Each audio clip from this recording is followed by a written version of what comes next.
God is good po. Ito po yung kondisyon ng panahon sa amin ngayon. Ano ngayon, Sabado ngayon. Pero maaraw siya, medyo may hangin lang konti. Pero okay lang naman, di naman ganun ano yung panahon. Kasi nga, di ba, may weather update. May weather update nga na ganun. Na baka biglang magkaroon ng masamang panahon. Pero parang okay naman. Sana magtuloy-tuloy ganito lang. Sa lahat na rin, siyempre sa lahat na rin. Wag lang siyempre dito. Sa lahat na rin na maging maayos, makalampas na sana yung bagyo. Ito po yung natin, mga patiner. Ayan po.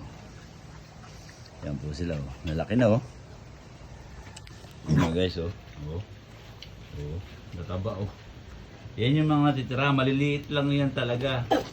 Pero dahil sa pag-aalaga nga po na si Mama Piggy, dahil sa pag-aalaga na rin ng maayos, kaya na-develop agad yung kanilang paglaki. Yun ang importante dyan, yung masundan natin yung guidelines ng pagpapakain. Tsaka siyempre malinis na kulungan, malinis na papainuman, yun naman talaga lagi. Tsaka siyempre yung mga vitamins, yun naman talaga. Yun po. Ayan na sila Yun yung mga likod yun nyo guys Ayan nyo. Ayos. Sige po guys, God is good po, God is good. Update na lang po sa video.